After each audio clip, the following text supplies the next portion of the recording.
C'est un héritage qui est facile à porter, mais quand même avec un revers de médaille. Quand je me dis, est-ce que j'aurais eu le courage et la détermination de faire ce qu'ont fait mon père et mon grand-père à leur âge, voilà, à cette époque. Et comme on nous l'a dit tout à l'heure, les Justes sont quelque part des anti-héros. M. Nissim nous a dit que quand on les interrogeait, ce qu'ils ont fait, ils trouvaient ça normal.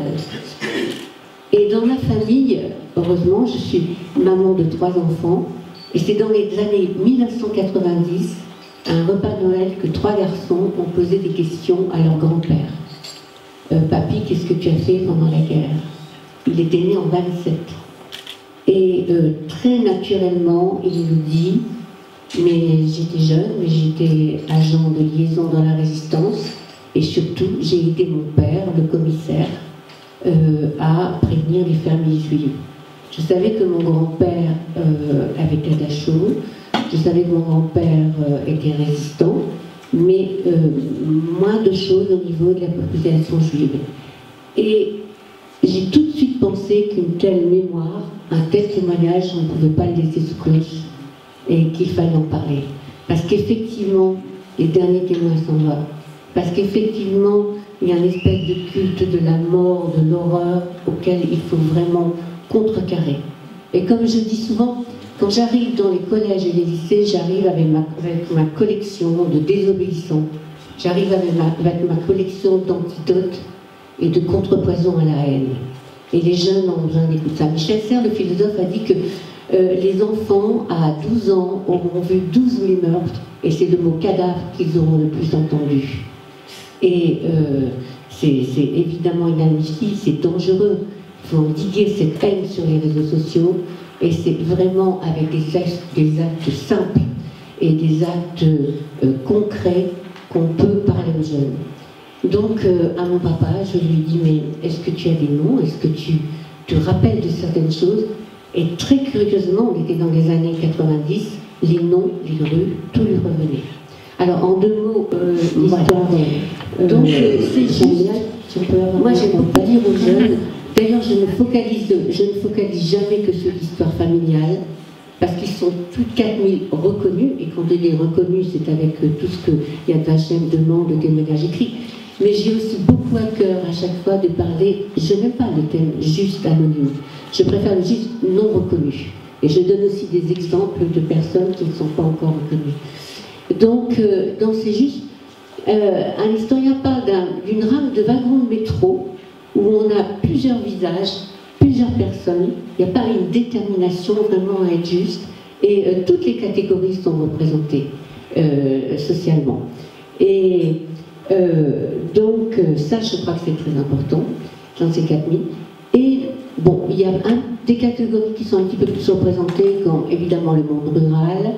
La police est assez bien représentée. Et là, c'est très important parce qu'avec la responsabilité qu'ils avaient, ils étaient amenés à trancher très vite sur leur responsabilité. Et s'ils faisaient un choix, ils étaient vraiment très efficaces. Et dans le cas, la semaine dernière, il y a eu un reportage sur la police de Vichy. Et là, je me suis rendu compte que c'était un privilège, une bénédiction, on peut appeler ça une grâce, comme on veut, d'avoir un grand-père comme Georges Vicouron. Donc, en 2 mots, bon, il y a plus de 54 policiers et commissaires qui sont reconnus, dont un à Nancy aussi, qui a évité 4 plus le commissaire, donc qui ont évité grave. Je ne suis pas de cette région, je suis dunkerquoise, donc mon grand-père était commissaire à Dunkerque, et très vite vraiment, au début de la guerre, de l'occupation, il a une attitude anti-allemande, ce qui n'a pas du tout échappé à la Gestapo de Lille, et les autorités allemandes ont exigé sa relève. Vichy l'a replacé à Bagnères de Bigorre. Ils sont arrivés à Bagnères de Bigorre en juillet 1942 avec mon père, avec toute la famille, on peut voir le 14. Et donc à Bagnères, et bien évidemment, novembre 1942, toute la France est occupée, ils remettent ça, le père et le fils, travailler dans la résistance. Quand j'ai demandé à mon père pourquoi il avait cette envie de réagir et d'aider, en fait, je me suis rendu compte qu'il ne supportait pas l'occupation, c'était avant tout des patriotes. Donc Georges Vigoureux, commissaire, protège des réfractaires du STO et fait des cartes d'identité pour la population juive en danger. Et c'est là ce qui a été... Donc voilà, alors là on voit mon papa tout au-dessus en classe, et on voit le jour où il a reçu cette distinction à Paris, par l'ambassadeur de l'époque, Léodel Ancry, pour cette distinction. Donc, mon grand-père recevait des messages codés d'un employé de la préfecture de Tarbes. Voilà un juste nom reconnu. Et quand il recevait ces noms, il allait les prévenir. Il n'avait pas confiance en tous ses inspecteurs. Et c'est là où mon papa est intervenu à l'âge de 16 ans, dans le voie de cœur.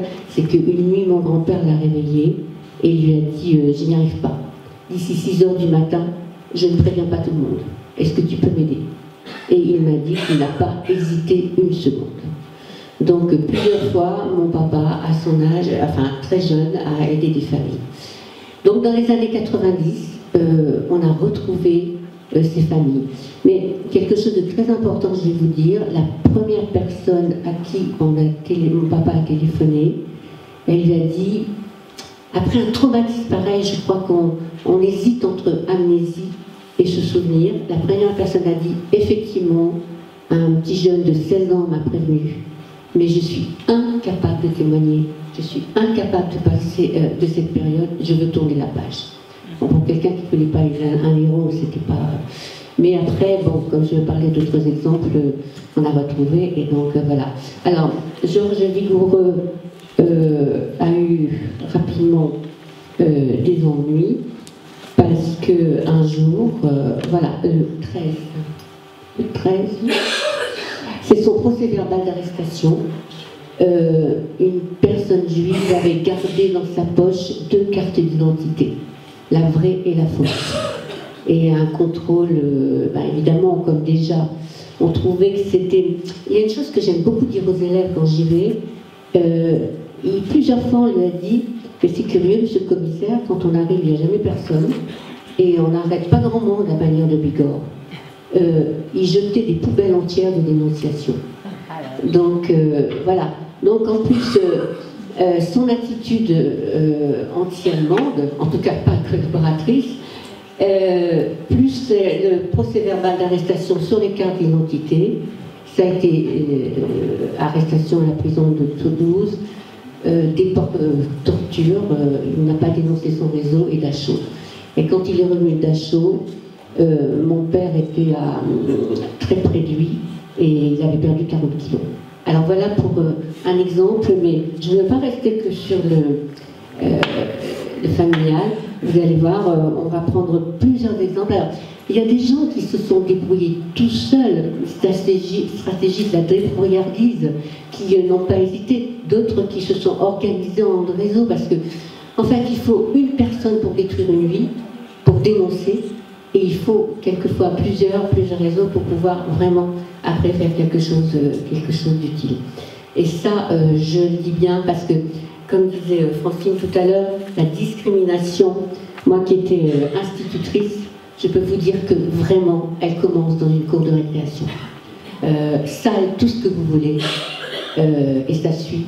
Et ça, dans cette chaîne, discriminer, recenser, exclure, spolier, isoler, arrêter, déporter, assassiner, éliminer, dans ces maillons de la chaîne, les juges sont intervenus à un moment ou à un autre. Et je crois que c'est vraiment très important. Alors, un exemple qui est très important d'une famille 15, le 15 s'il vous plaît. Une famille polonaise qui est venue trouver refuge en France. Voilà. Donc, alors, vous voyez, c'est ce que je donne aux élèves. Donc, je fais, quand je suis surtout chez les CM2, je fais lire. Donc, voilà. Et puis, en plus, je veux absolument que les élèves sortent avec des visages, avec des choses concrètes. Donc c'est pour ça qu'il y a des portraits. Alors cette famille juive est venue trouver refuge en France et rafle du Veldiv en 1942, arrestation. Arrestation de toute la famille, sauf des deux aînés, parce que là aussi, c'est un préjugé que je démonte. Quand on me dit, mais les Juifs, ils se sont fait arrêter, ils n'ont pas beaucoup bougé. Bon, oui, mais ces deux-là, ils sont en prison, parce que c'était des antifascistes et ils avaient distribué des tracts. Donc les deux aînés étaient en prison et c'est le reste de la famille qui est arrêté. Et au Veldiv, Lazare, le petit garçon de 14 ans, lui, il a beau avoir 14 ans, il a un espèce d'instinct de gibier traqué. Et tout de suite, il dit l'histoire d'aller jardiner en Pologne, dans l'état où les gens sont au Veldiv, où les vieillards sont en train de mourir, il n'y croit pas une seconde. Et il s'arrange pour, avec ses parents, de s'échapper du Veldiv. Et quand il sort, qu'est-ce qu'il fait? Il se souvient qu'il avait quand même un camarade français qui était gentil avec lui, il avait vu une fois la maman. Et il se rend donc au domicile de Madame O. Ça aussi, ce sont des justes. Ce sont des familles qui n'auraient pas dû forcément se rencontrer. C'est une famille bourgeoise, je ne sais plus quel arrondissement à Paris, et puis Lazare vit dans une chambre de bonne avec ses parents, et ces familles se rencontrent. Et j'ai trouvé un poème dernièrement que j'aimerais mettre presque en fond d'écran de cette histoire, parce que c'est un poème d'Alexandre Doller, qui est fils d'un peintre arrêté à Paris, et ce qu'il dit, c'est vraiment le cas pratique et concret de cet exemple. La vérité, justement, ils ne l'ont pas révélée. Ils n'avaient pas le temps, ne pas s'attarder. C'était oui ou c'était non. Voici des enfants fuyant l'occupant allemand et ses complices, la police de Vichy. Enfants traqués, désemparés, malades, et sans nouvelles de leurs parents depuis des mois. Faux noms, faux papiers, pas de papier. Ils sont devant la porte. Ils n'ont pas mangé depuis 3 jours. C'était oui ou c'était non. Et on juste dit oui. Voilà, donc c'est un exemple de famille étrangère. J'ai d'autres exemples, hein, j'en ai beaucoup, évidemment je ne vais pas toutes les faire. Le 17, ça c'est un étudiant qui n'est pas dans la résistance, qui vit une vie normale, qui à la rentrée retrouve son appartement à Paris avec son père et il trouve une concierge bien embarrassée qui a mis qu'il monte dans l'appartement. Eux ils ne se souvenaient pas d'avoir loué. Et quand ils vont dans l'appartement, ils trouvent une jeune femme, Dora Ebenreit, avec 2 enfants en larmes.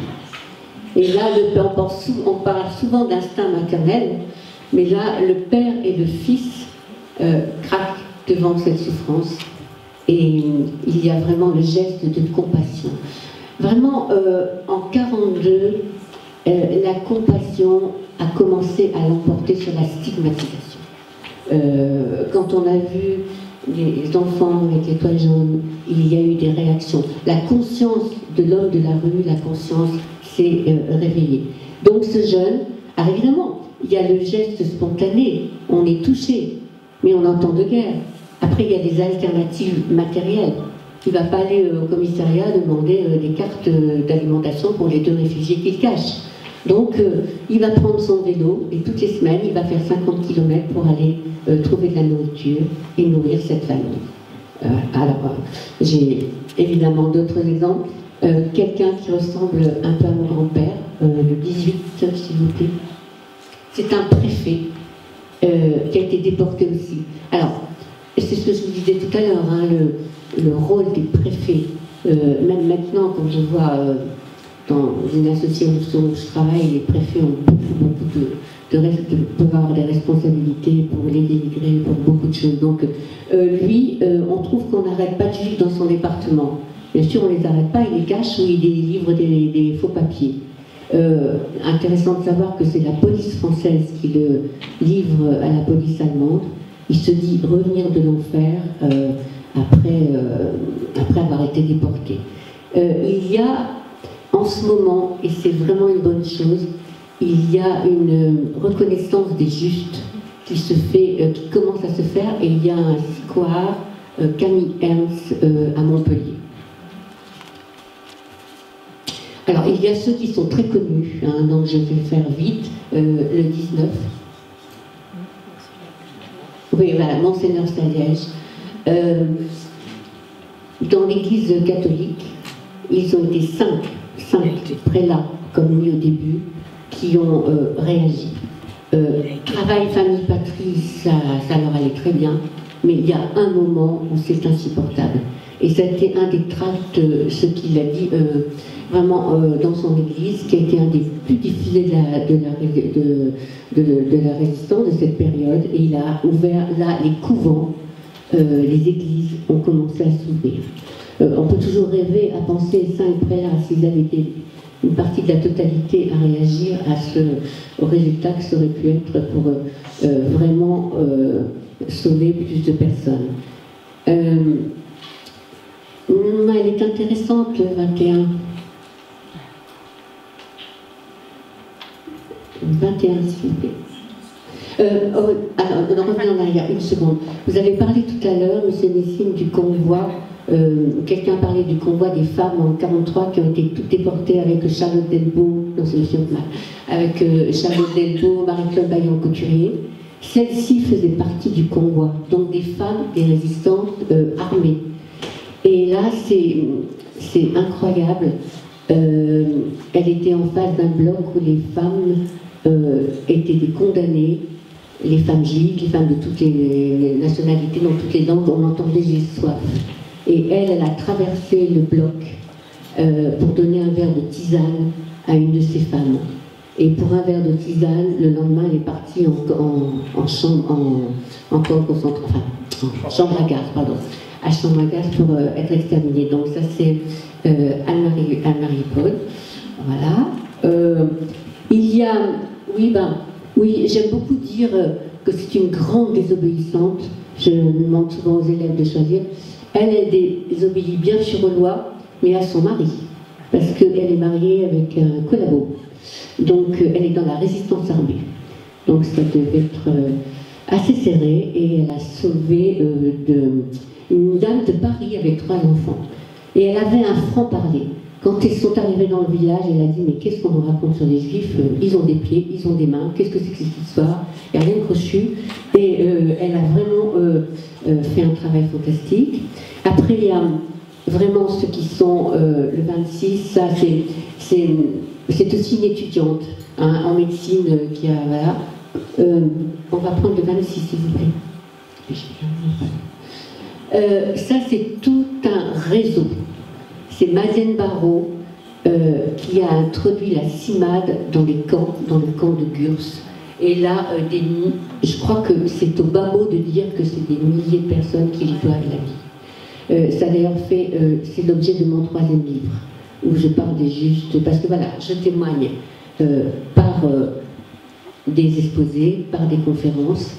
Puis un jour, je me suis dit, allez, je vais me faire plaisir, j'aimerais lire un petit peu. Et les Allemands travaillent beaucoup la mémoire. J'étais tombée sur un livre en allemand qui s'appelle L'enfant clandestin d'un jeune juif qui, allemand, au moment du nazisme, n'a rien compris pourquoi il était rejeté.